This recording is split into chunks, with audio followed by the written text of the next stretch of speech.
Bihar board class channel पर आप सभी का हार्दिक स्वागत है। बच्चों, इस वीडियो में हम बिहार बोर्ड यानी कि बीएसईबी के कक्षा 10वीं के गणित के अध्याय 1 वास्तविक संख्याएं का परिचय पढ़ेंगे। यानी कि हम सारे कंसेप्ट समझेंगे अध्याय 1 के। तो वीडियो को पूरा देखिएगा अंत तक, जिससे आपको अध्याय 1 के सारे कंसेप्ट पता चल जाएंगे। और जब आप अध्याय 1 की प्रश्नावलियों के प्रश्नों को हल करोगे तो उन प्रश्नों को हल करने में आपको बहुत आसानी होगी। बच्चों, अगर आप हमारे बिहार बोर्ड क्लास चैनल पर नए हैं और आपने अभी तक हमारा बिहार बोर्ड क्लास चैनल को सब्सक्राइब नहीं किया है, तो आप जल्दी से सब्सक्राइब बटन को दबाकर हमारे बिहार बोर्ड क्लास चैनल को सब्सक्राइब कर लीजिए और बेल आइकन को भी दबा दीजिए।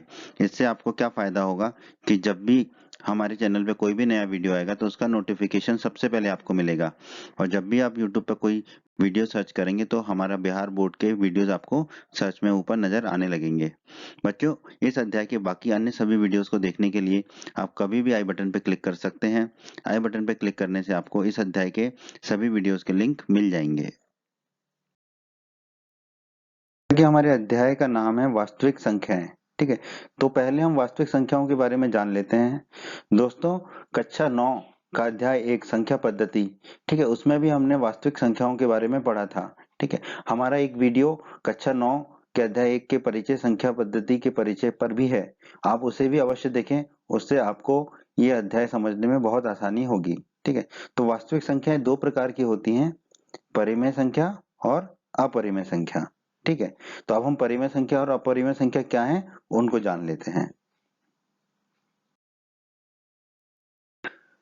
परिमेय संख्या, अंग्रेजी में दोस्तों इसे रेशनल नंबर भी कहते हैं।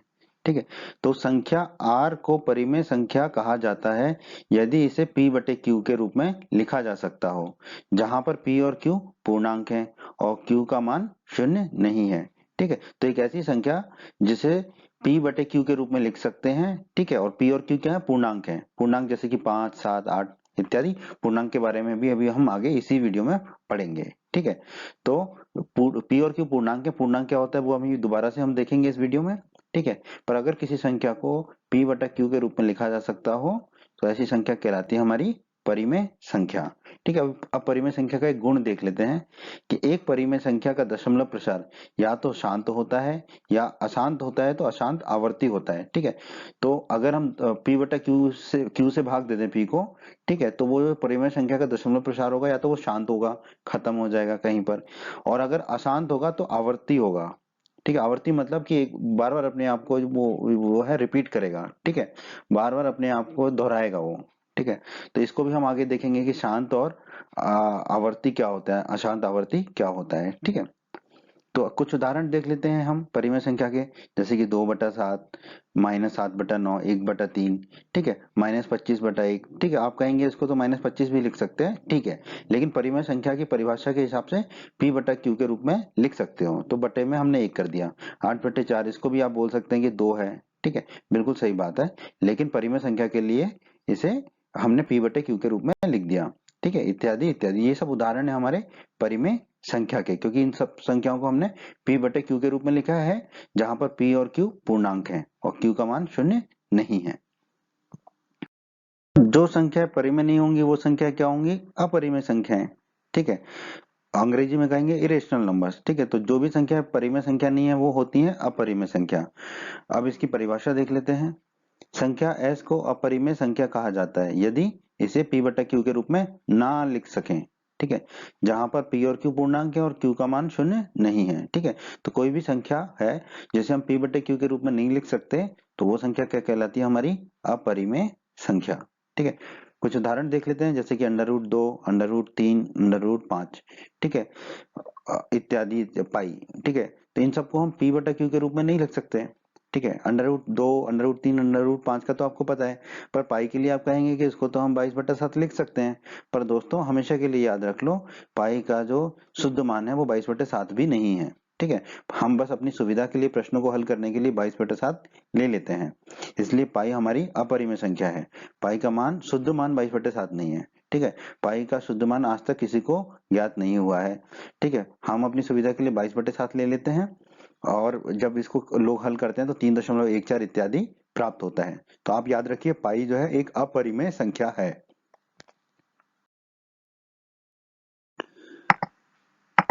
दोस्तों अपरिमेय संख्या का जो दशमलव प्रसार होता है वो अशांत होता है और अनावर्ती होता है। ठीक है। दशमलव प्रसार कैसे कहते हैं, जैसे कोई संख्या जैसे हम p बटे q के रूप में लिख सकते हैं या लिखते हैं। ठीक है। तो जब हम q से भाग देंगे, जब हम उसे दशमलव के रूप में लिखेंगे किसी भी संख्या को, ठीक है, तो अपरिमेय संख्या के लिए वो जो दशमलव प्रसार होगा वो अशांत होगा। अशांत का मतलब क्या है कि अनंत तक जाएगा। ठीक है। वो तो परिमेय संख्या का भी होता था। ठीक है। परिमेय संख्या का या तो शांत होता था या अशांत आवर्ती होता था। पर अपरिमेय संख्या का क्या होगा, हमेशा अशांत होगा और अशांत के साथ अनावर्ती होगा। ठीक है। वो अपने आप को दोहराएगा नहीं, वो रिपीट नहीं करेगा अपने आप को। ठीक है। वह संख्या जिसका दशमलव प्रसार अशांत अनावर्ती होता है वो अपरिमेय संख्या होती है। ठीक है। ये भी एक परिभाषा हो गई हमारी अपरिमेय संख्या की। ठीक है। उदाहरण हमने फिर से वही लिख दिया, √2, √3, √5 और पाई। तो दोस्तों अपरिमेय संख्या के बारे में तो इतना ही पढ़ेंगे हम। ठीक है। लेकिन परिमेय संख्या जो है उसको दशमलव प्रसार के आधार पर 3 भागों में बांट देते हैं हम। ठीक है। या तो परिमेय संख्या जो है पूर्णांक होगी, मतलब उसका दशमलव के बाद जो है कोई अंक उसमें नहीं होगा, पूर्णांक होगी। या उसका दशमलव प्रसार शांत होगा। ठीक है। या उसका दशमलव प्रसार अशांत या अनुसानी बोलते हैं, अशांत होगा तो आवर्ती होगा। ठीक है। Non terminating recurring. ठीक है। अनुसानी आवर्ती मतलब अशांत आवर्ती होगा।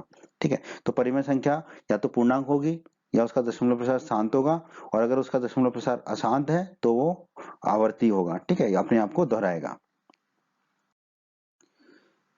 तो दोस्तों परिमेय संख्या का पहला प्रकार था पूर्णांक। ठीक है। तो दोस्तों जैसे कि इसके नाम में ही निहित है, पूर्णांक का संधि विच्छेद क्या होगा, पूर्ण प्लस अंक, पूर्ण धन अंक। ठीक है। पूर्ण का मतलब होता है पूरा, यानी कि पूरा अंक, जो पूरा अंक होगा वो कहलाएगा पूर्णांक। पूरा अंक मतलब जिसमें कोई दशमलव के बाद कुछ नहीं होगा। ठीक है। उदाहरण देख लेते हैं हम, जैसे कि -5, -4, -3, -2, -1, 0, 1, 2, 3, 4, 5 इत्यादि इत्यादि। इनमें दशमलव के बाद कुछ भी नहीं है, ये सब क्या है, हमारे पूर्णांक हैं, पूरे अंक हैं। ठीक है। इनको ऐसे भी लिख सकते हैं हम, -5.0, -4.0, 0.0, 1.0, ये सब क्या हमारे पूर्णांक हैं, क्योंकि इसमें दशमलव के बाद सिर्फ शून्य आता है। ठीक है। और कुछ नहीं आता है। ठीक है। तो इस तरह के अंक जो पूरे अंक हैं, जिसमें दशमलव के बाद कुछ नहीं आता, सिर्फ शून्य आता है, ऐसे अंकों को हम कहते हैं पूर्णांक। ऐसी परिमेय संख्या को हम कहते हैं पूर्णांक। तो दोस्तों परिमेय संख्या अगर हमारी पूर्णांक नहीं है तो उसका दशमलव प्रसार होगा। तो वो दशमलव प्रसार या तो शांत होगा या अशांत होगा। तो अगर दशमलव प्रसार शांत है, ठीक है, तो उसे कहते हैं हम शांत। ठीक है। तो संख्या p बटा q यानी कि परिमेय संख्या कुछ परिमित चरणों के बाद दशमलव प्रसार का अंत हो जाता है। ठीक है। हम ऐसी संख्याओं के दशमलव प्रसार को शांत दशमलव कहते हैं। ठीक है। कुछ उदाहरण से समझ लेते हैं, जैसे कि 9/4 है, परिमेय संख्या है p बटा q के रूप में लिखिए। इसको हम जब भाग देंगे 4 का 9 में तो हमें प्राप्त होगा 2.25। ठीक है। उसके बाद शून्य शून्य आना शुरू हो जाएगा। इसका मतलब इसका दशमलव प्रसार क्या हो गया, शांत हो गया। ठीक है, खत्म हो गया। ठीक है। अंग्रेजी में टर्मिनेट कहते हैं खत्म होना, और हिंदी में कहते हैं शांत। शांत हो गया, उसके बाद कोई दशमलव के अंक नहीं आ रहे हैं। ठीक है। तो ऐसी परिमेय संख्या को कहते हैं हम दशमलव शांत। ठीक है। ऐसी परिमेय संख्या कहलाती है हमारी शांत दशमलव। ठीक है। दूसरा उदाहरण ले लेते हैं, 25/8। 8 में 25 का भाग देंगे तो हमें प्राप्त होगा 3.125। उसके बाद शून्य शून्य आना शुरू हो जाएगा। ठीक है। तो ऐसी परिमेय संख्याओं को हम क्या कहते हैं, शांत दशमलव। ठीक है। क्योंकि दशमलव के कुछ अंकों के बाद वो शांत हो जाती है, उसमें शून्य शून्य आना शुरू हो जाता है। दोस्तों अगर कोई परिमेय संख्या पूर्णांक नहीं है, शांत दशमलव नहीं है, तो वो आवश्यक रूप से अनुसानी आवर्ती होगी, अशांत आवर्ती होगी। ठीक है। इसकी परिभाषा देख लेते हैं। संख्या p बटा q कुछ चरणों के बाद शेष की पुनरावृत्ति होने लगती है, जिसमें दशमलव प्रसार निरंतर जारी रहता है। दूसरे शब्दों में हमें भागफल के अंकों का एक पुनरावृत्ति खंड प्राप्त होता है, तब हम यह कहते हैं कि यह प्रसार अशांत आवर्ती है। ठीक है। तो p बटा q जब भाग देते हैं तो कुछ चरणों के बाद जो है शेषफल की पुनरावृत्ति होने लगती है। ठीक है। वो कभी खत्म नहीं होता, लेकिन पुनरावृत्ति होने लगती है। तो ऐसे दशमलव प्रसार को कहते हैं हम अशांत आवर्ती। ठीक है। आवर्ती का मतलब होता है बार बार उसका होना। ठीक है, रिपीट करना एक बार बार। एक कुछ उदाहरण ले लेते हैं, जैसे 1/3 है, 3 में 1 का भाग देते हैं तो हमें प्राप्त होता है 0.3333, मतलब कि 3 बार बार जो है रिपीट हो रहा है, 3 बार बार दोहराया जा रहा है। इसको हम कैसे लिखते हैं, 0.3 का बार। ठीक है। तो ये क्या है हमारा अशांत आवर्ती है, क्योंकि अशांत क्यों है, क्योंकि कभी खत्म नहीं हो रहा। आवर्ती क्यों है, क्योंकि 3 जो है बार बार रिपीट हो रहा है, बार बार दोहराया जा रहा है। उसी प्रकार अगर हम 1/7 देखें तो हमें मिलेगा 0.142857 फिर 1 4 2 8 5 7, फिर 1 4 2 8 5 7। ठीक है, इस तरह ये चलता ही रहेगा। इसका मतलब ये 0.14287 अपने आप को दोहरा रहा है, बार बार अपने आप को दोहरा रहा है। ठीक है, और ये कभी खत्म नहीं हो रहा, कभी खत्म नहीं हो रहा तो अशांत है। ठीक है, अपने आप को दोहरा रहा है तो आवर्ती है। ठीक है, तो इस तरह की परिमेय संख्या को हम बोलते हैं अशांत आवर्ती। ठीक है, जो अपने आप को दोहराए और कभी भी खत्म ना हो। ठीक है, जो अपरिमेय संख्या होती है वो भी अशांत होती है, पर वो अपने आप को दोहराती नहीं है, आवर्ती नहीं होती है वो। ठीक है, जैसा कि हमने पूर्णांक के बारे में पढ़ा था, जो पूरे अंक हैं, ठीक है, पूरा अंक है जिसमें दशमलव के बाद कुछ भी नहीं आता वो पूर्णांक कहलाता है। तो पूर्णांक भी जो है हमारे दो भागों में विभाजित होता है, दो प्रकार का होता है, या तो ऋणात्मक पूर्णांक होगा या पूर्ण संख्या होगी। ठीक है, तो हम दोनों के बारे में पढ़ लेते हैं, ऋणात्मक पूर्णांक के बारे में भी और पूर्ण संख्या के बारे में भी। ऋणात्मक पूर्णांक, जैसे कि दोस्तों नाम में ही निहित है, ऐसा पूर्णांक जो ऋणात्मक हो। ठीक है, मतलब कि ऋणात्मक मतलब कि निगेटिव हो, माइनस वाला हो। ठीक है, जिसमें ऋण का चिन्ह हो। ठीक है, तो ऐसे पूर्णांक जिनमें ऋण का चिन्ह है, मतलब जो जीरो से छोटे हैं, वो सारे पूर्णांक क्या कहलाते हैं? ऋणात्मक पूर्णांक। ऐसे पूर्णांक जो शून्य से छोटे हैं ऋणात्मक पूर्णांक कहलाते हैं। उदाहरण -8, -7, -6, -5, -4, -3, -2 और -1, ये सभी पूर्णांक क्या है? हमारे ऋणात्मक पूर्णांक है। तो जैसा कि हमने देखा था, पूर्णांक जो है या तो ऋणात्मक पूर्णांक होगा या पूर्ण संख्या होगी। ठीक है, अब पूर्ण संख्या क्या होती है वो हम देख लेते हैं। पूर्ण संख्या होती है हमारी या तो धनात्मक पूर्णांक या फिर शून्य।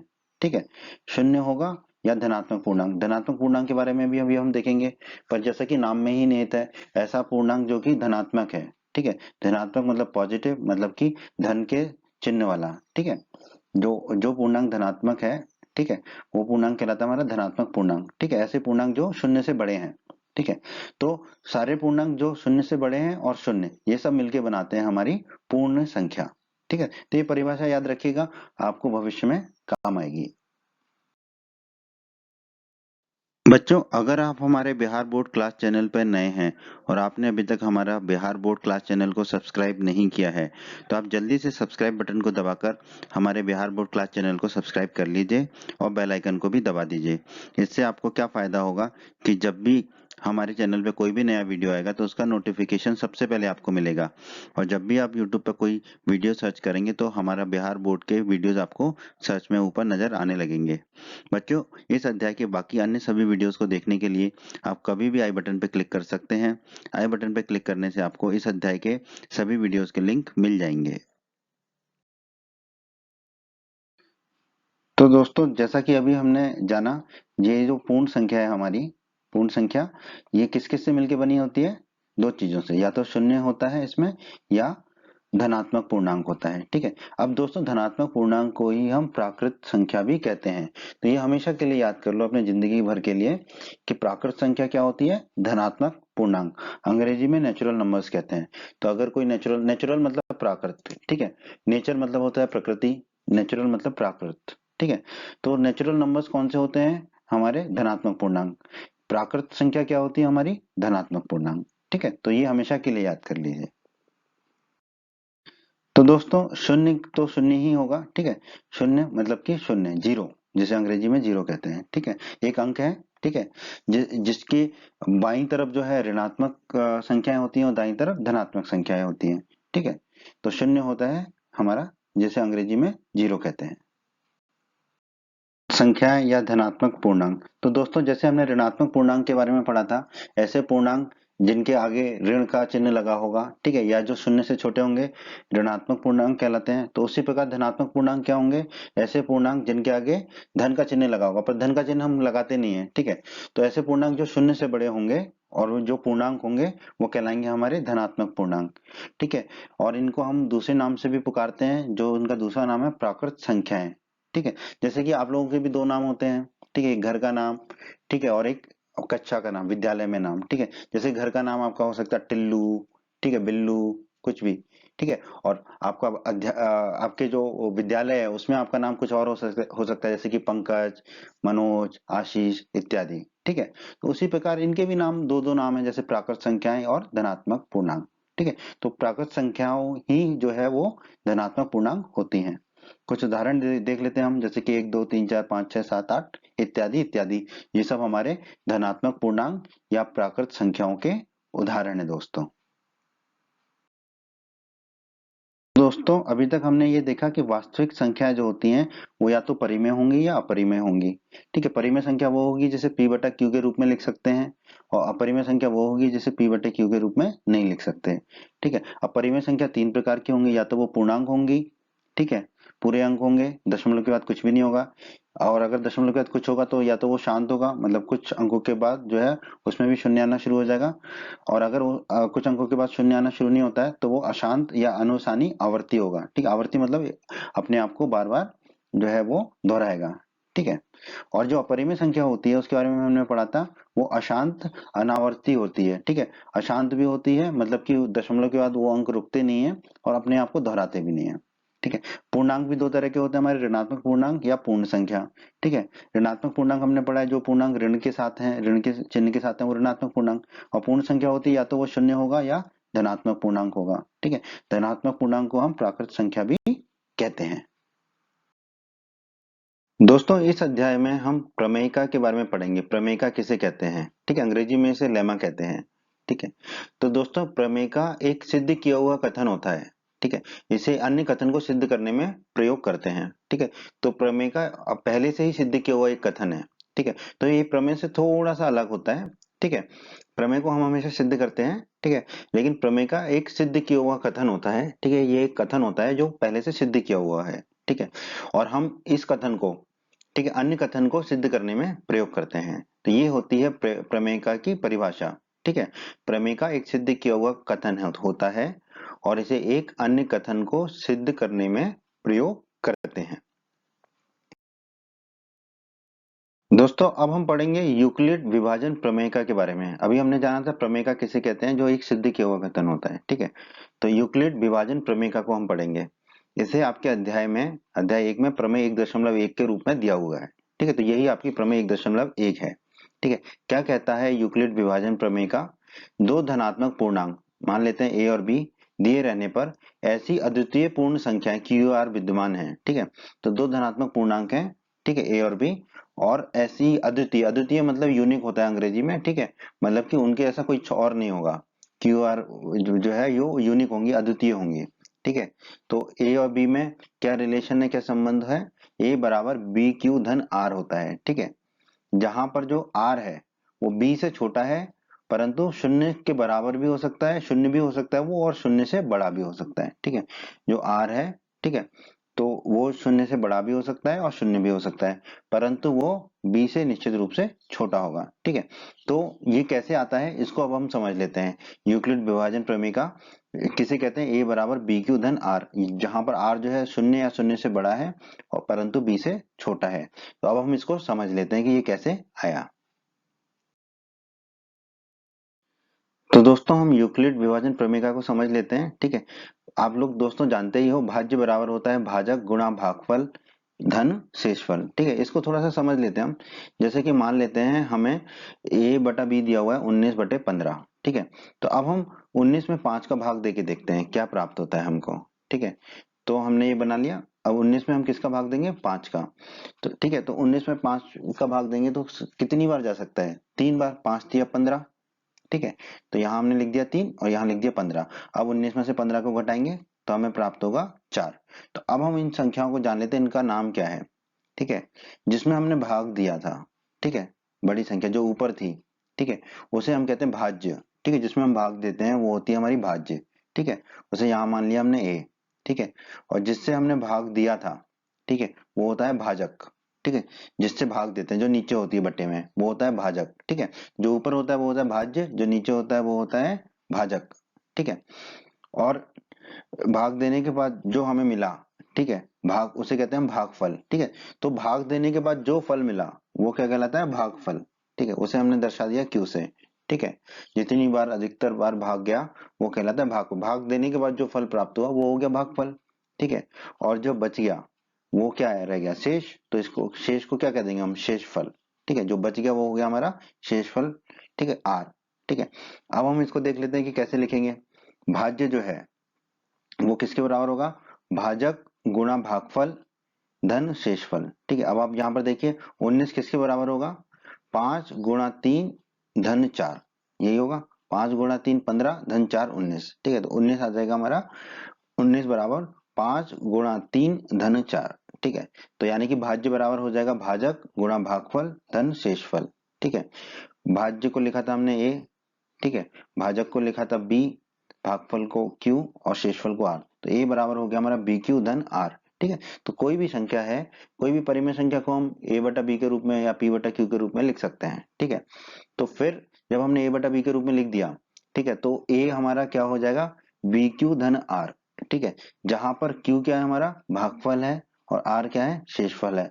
और यूक्लिड विभाजन प्रमेय के अनुसार जो शेषफल है हमारा आर, वो जो है वो बी से छोटा होगा और क्यू और जो है शून्य से बड़ा होगा या शून्य के बराबर होगा। ठीक है, परंतु बी से छोटा होगा। तो यही है हमारी यूक्लिड विभाजन प्रमेय का कि जो है हम किसी भी अंक को, ठीक है, इस रूप में लिख सकते हैं, ए बराबर बी क्यू धन आर। ठीक है, किसी भी अंक को हम इस प्रकार लिख सकते हैं। यही हमारा यूक्लिड विभाजन प्रमेय का।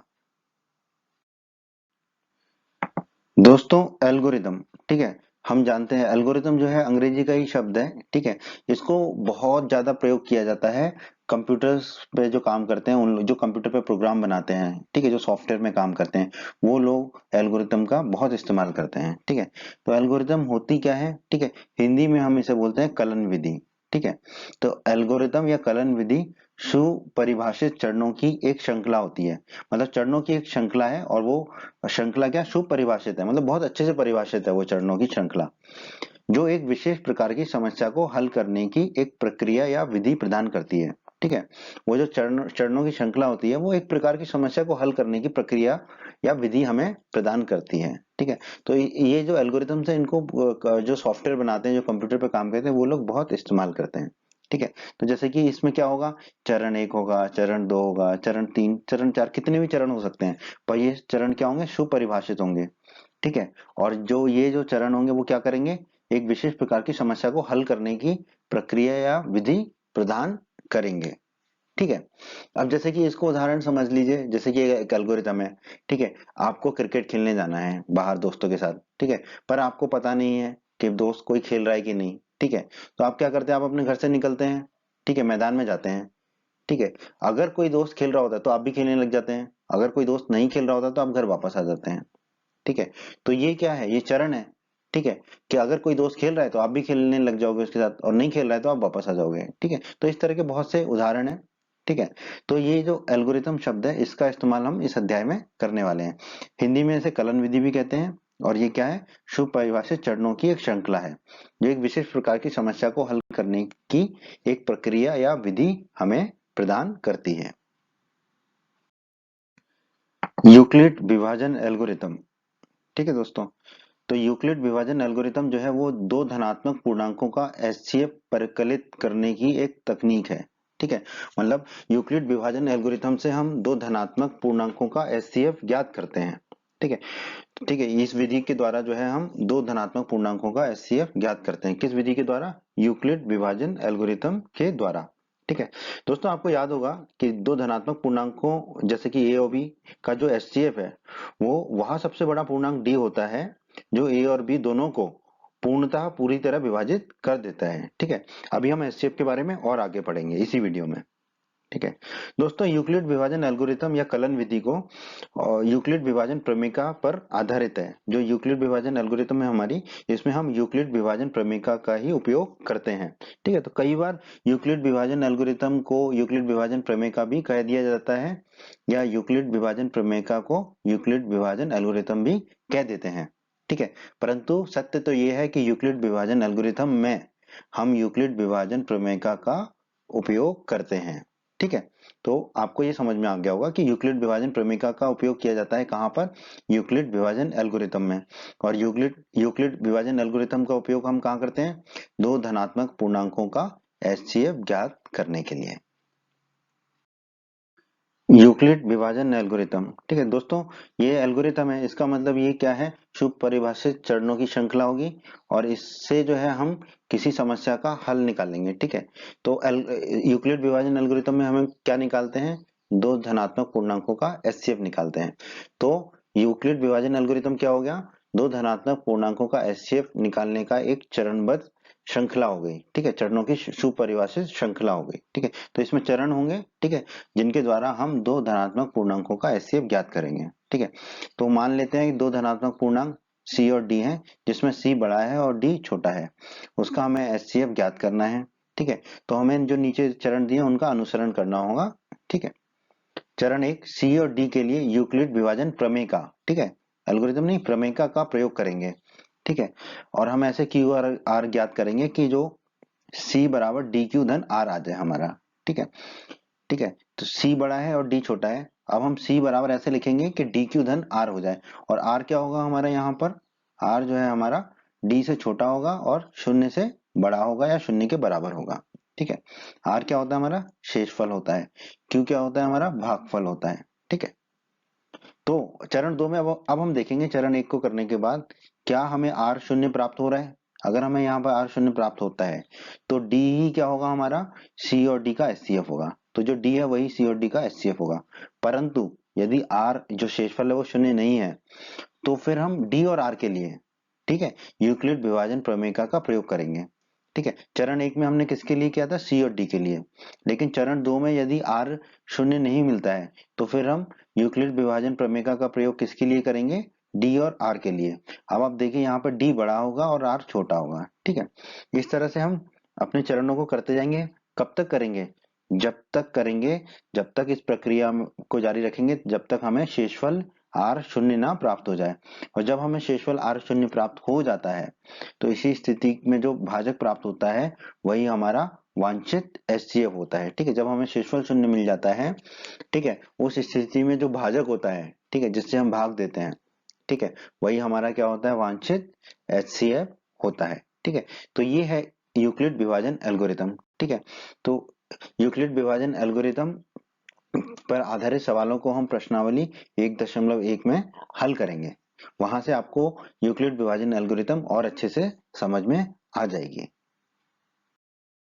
बच्चों, अगर आप हमारे बिहार बोर्ड क्लास चैनल पर नए हैं और आपने अभी तक हमारा बिहार बोर्ड क्लास चैनल को सब्सक्राइब नहीं किया है, तो आप जल्दी से सब्सक्राइब बटन को दबाकर हमारे बिहार बोर्ड क्लास चैनल को सब्सक्राइब कर लीजिए और बेल आइकन को भी दबा दीजिए। इससे आपको क्या फायदा होगा कि जब भी हमारे चैनल पे कोई भी नया वीडियो आएगा तो उसका नोटिफिकेशन सबसे पहले आपको मिलेगा, और जब भी आप यूट्यूब पर कोई वीडियो सर्च करेंगे तो हमारा बिहार बोर्ड के वीडियोज आपको सर्च में ऊपर नजर आने लगेंगे। बच्चों, इस अध्याय के बाकी अन्य सभी वीडियोस को देखने के लिए आप कभी भी आई बटन पर क्लिक कर सकते हैं। आई बटन पर क्लिक करने से आपको इस अध्याय के सभी वीडियोस के लिंक मिल जाएंगे। अंक गणित की आधारभूत प्रमेय। ठीक है दोस्तों, ये हमारे अध्याय की प्रमेय 1.2 भी है।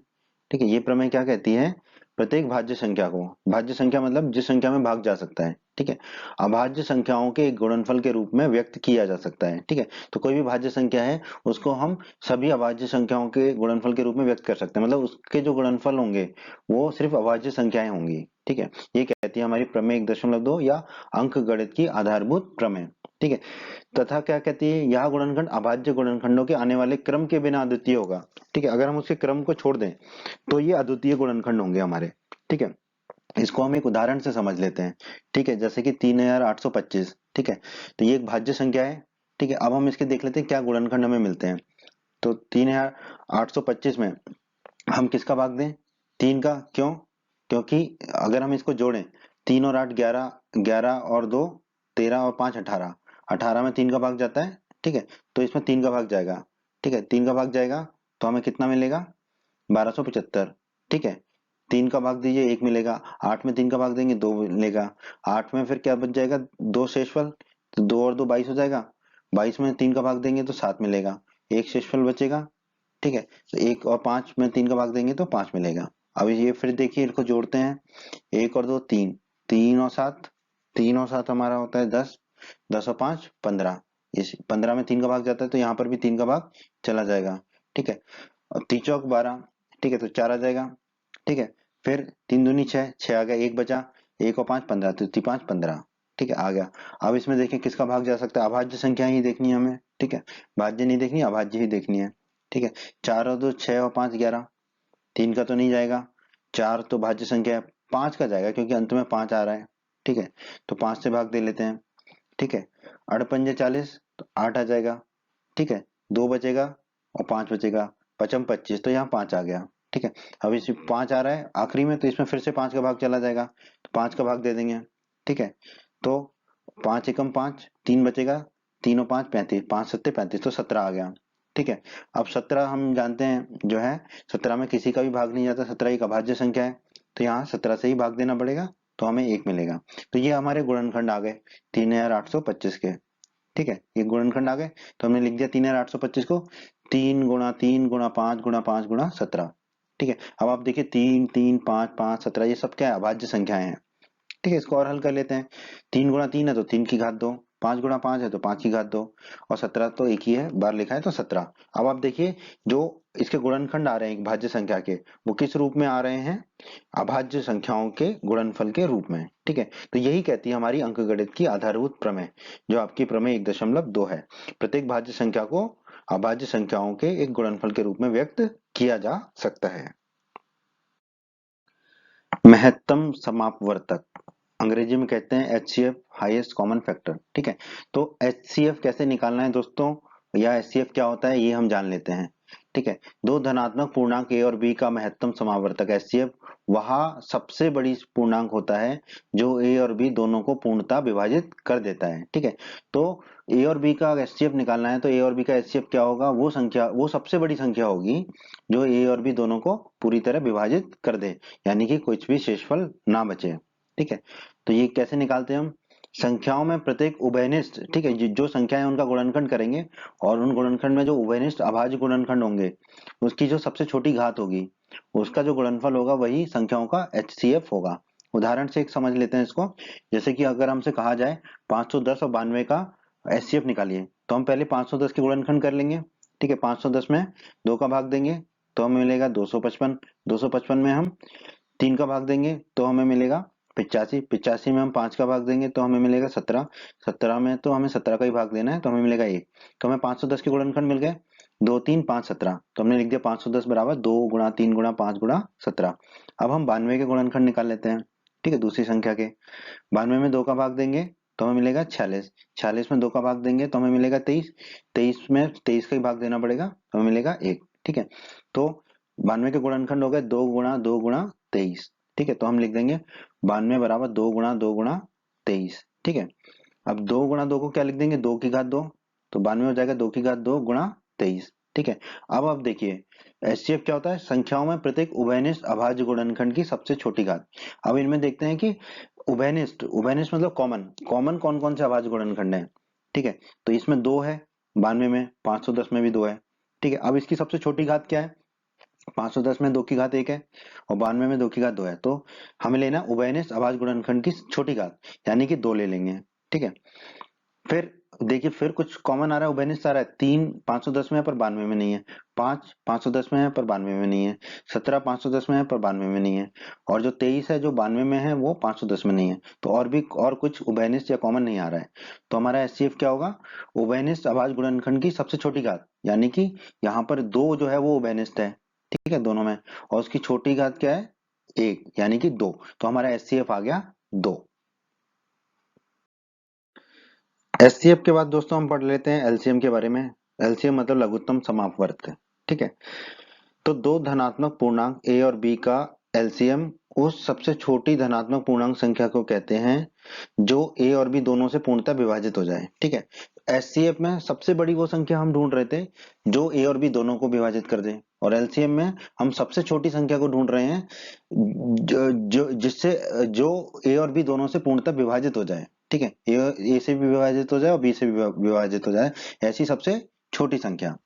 ठीक है, तो इसको कैसे निकालते हैं, संख्याओं में संबंध प्रत्येक अभाज्य गुणनखंड की सबसे बड़ी घात का गुणनफल। ठीक है, अब यहाँ पे देखिए उभयनिष्ठ शब्द नहीं है। ठीक है, सभी अभाज्य गुणनखंड की जो सबसे बड़ी घात का गुणनफल होगा वही उन संख्याओं का एलसीएम होगा।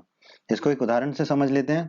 जैसे कि 510 और 92 का अगर हमें एलसीएम निकालना है तो 510 के गुणनखंड कर लेंगे जैसे पहले किए थे हमने। ठीक है, तो 510 के गुणनखंड हमारे आ जाएंगे 2 गुणा 3 गुणा 5 गुणा 17। अब हम 92 के गुणनखंड कर लेंगे जैसे एचसीएफ के लिए किए थे हमने। ठीक है, तो ये आ जाएंगे हमारे 2 गुणा 23। ठीक है, अब 2 गुणा 23 को हम क्या लिख सकते हैं, 2 की घात 2 गुणा 23। ठीक है, अब देखिए एलसीएम क्या होगा, प्रत्येक अभाज्य गुणनखंड, उभयनिष्ठ की बात नहीं हो रही है, प्रत्येक अभाज्य गुणनखंड की सबसे बड़ी घात का गुणनफल। ठीक है, तो कौन कौन से अभाज्य गुणनखंड है दोनों में, 2 है, 3 है, 5 है, 17 है और 23 है। 2 की सबसे बड़ी घात क्या है, 2, तो हम लिख देंगे 2 की घात 2। 3 की सबसे बड़ी घात क्या है दोनों में, 1, तो 3 हो गया। 5 की सबसे बड़ी घात क्या है, 1, तो 5 हो गया। 17 की सबसे बड़ी घात क्या है, 1, तो 17 हो गया। और 23 की सबसे बड़ी घात क्या है, 1, तो हो गया 23। अब इसको गुणा कर लेंगे। ठीक है, तो हमारा एलसीएम आ जाएगा 23 या 460। तो इस तरह हम एलसीएम निकालते हैं। ठीक है, प्रत्येक अभाज्य गुणनखंड की सबसे बड़ी घात का गुणनफल निकाल लेते हैं, तो हमें एलसीएम प्राप्त हो जाता है। ठीक है, तो इस तरह के प्रश्नों को हम प्रश्नावली 1.2 में हल करेंगे। तो हम एक एलसीएम और एचसीएफ के गुण के बारे में पढ़ लेते हैं, जिसका उपयोग हमें प्रश्नावली 1.2 के प्रश्नों को हल करने में करना होगा। ठीक है, क्या गुण है वो, किन्हीं दो धनात्मक, ठीक है याद रखिए, दो धनात्मक पूर्णांक ए और बी का गुणनफल उन दोनों धनात्मक पूर्णांक ए और बी के एचसीएफ और एलसीएम के गुणनफल के बराबर होता है। ठीक है, तो अगर ए और बी दो धनात्मक पूर्णांक हैं तो ए गुणा बी कितना होगा, ए और बी का एचसीएफ गुणा ए और बी का एलसीएम। ठीक है, तो इसको याद रखिएगा, ये बहुत काम आएगा आपके। एक उदाहरण से समझ लेते हैं। 510 और 92 वही उदाहरण ले लिया हमने जो एचसीएफ एलसीएम के लिए लिया था। तो एचसीएफ आया था हमारा 2, एलसीएम आया था हमारा 23 या 460। तो दोनों संख्याओं का गुणनफल कितना होगा, ए कितना है 510, बी है 92। तो 510 गुणा 92 आप निकालेंगे तो आएगा 96,920। अब एचसीएफ और एलसीएम का गुणा करेंगे तो एचसीएफ है 2, एलसीएम है 23 या 460, तो ये भी आ गया हमारा 46,920। तो हम कह सकते हैं कि दो संख्याओं का गुणनफल हमारा किसके बराबर आ रहा है, एचसीएफ गुणा एलसीएम के।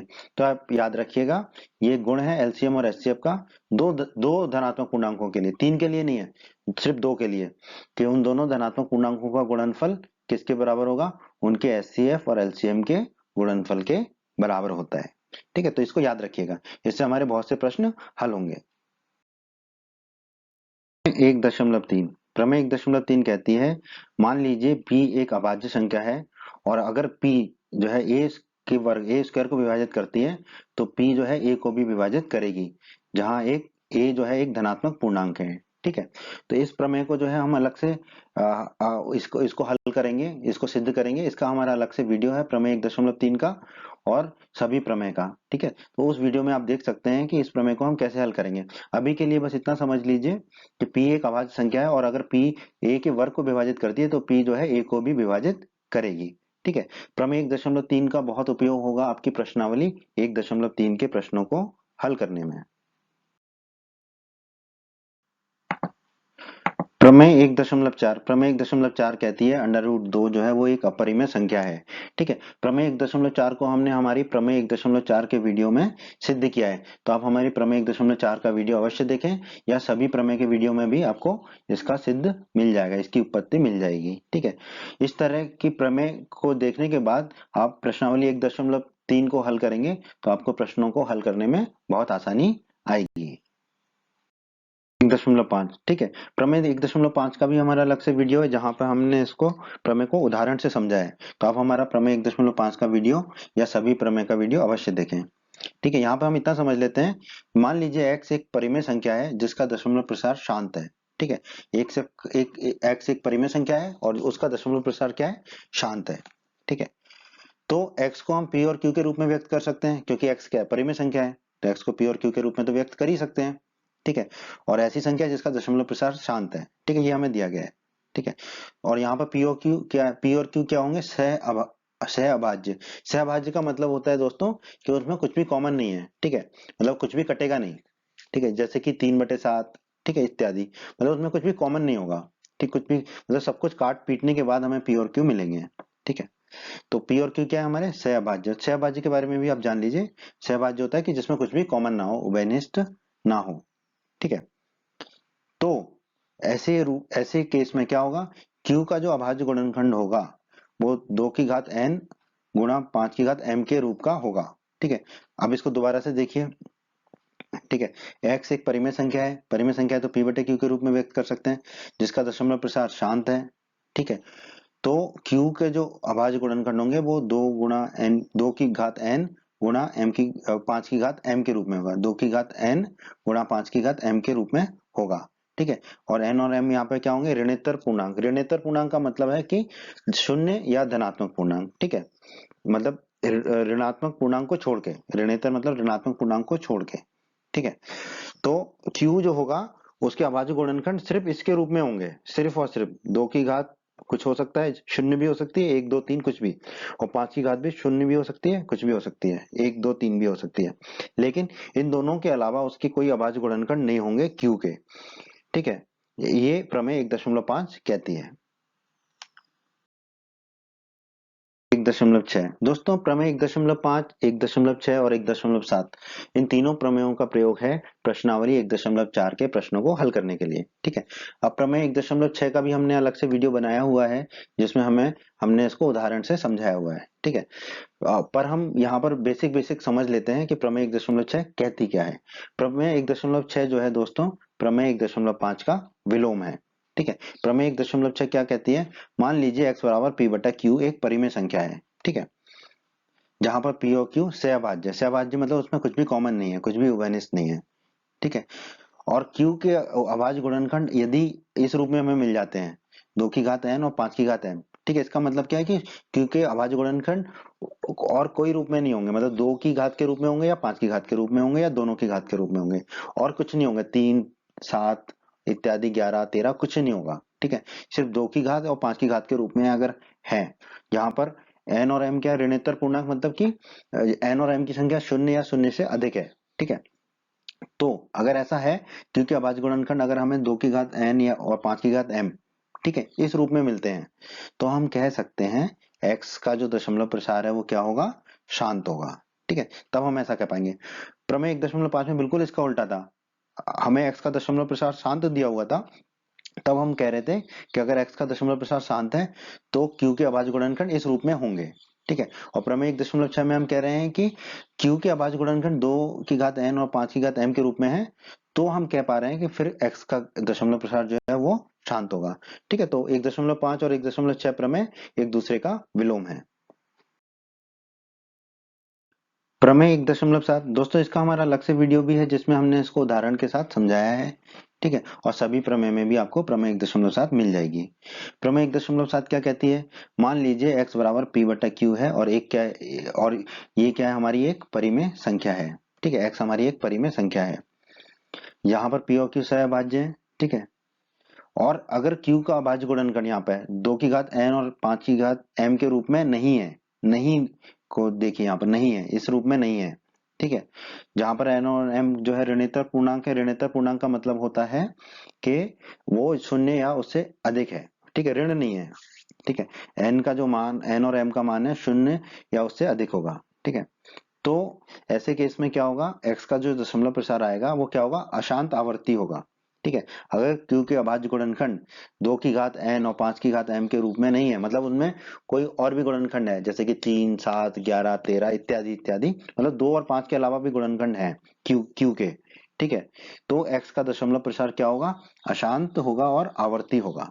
ठीक है, क्योंकि x क्या एक परिमेय संख्या है, तो आवर्ती तो होगा ही होगा। ठीक है, अगर अशांत है तो। ठीक है, तो x का दशमलव प्रसार क्या होगा? अशांत आवर्ती होगा। दोस्तों, यही है हमारे अध्याय 1 के परिचय में। अब आप हमारे अध्याय 1 के प्रमेय के वीडियोस को देखें और अध्याय 1 के प्रश्नावलियों के सभी प्रश्नों के वीडियो अवश्य देखें। उम्मीद करते हैं बच्चों आपको हमारा ये वीडियो पसंद आया होगा। बच्चों, अगर आप बिहार बोर्ड क्लास चैनल पर नए हैं और आपने अभी तक हमारे चैनल को सब्सक्राइब नहीं किया है, तो सब्सक्राइब बटन को दबाकर जल्दी से चैनल को सब्सक्राइब कर लीजिए और बेल आइकन को भी दबा दीजिए। इससे आपको क्या फ़ायदा होगा? जब भी हमारे चैनल पर कोई भी नया वीडियो आएगा तो उसका नोटिफिकेशन सबसे पहले आपको मिलेगा, और जब भी आप यूट्यूब पर वीडियोज़ को सर्च करेंगे तो हमारे चैनल के वीडियोज़ आपको ऊपर नज़र आने लगेंगे। आप हमारे वीडियोस को अपने साथी छात्रों के साथ, दोस्तों के साथ व्हाट्सएप और फेसबुक पर अवश्य शेयर कीजिए, जिससे आपके दोस्तों को भी लाभ हो सके। आपको वीडियो पसंद आया है तो वीडियो को लाइक अवश्य करें, और इस अध्याय के अन्य सभी वीडियोस को देखने के लिए आई बटन पर क्लिक करें। आई बटन पर क्लिक करने से आपको इस अध्याय के सभी वीडियोस के लिंक प्राप्त हो जाएंगे। धन्यवाद बच्चों।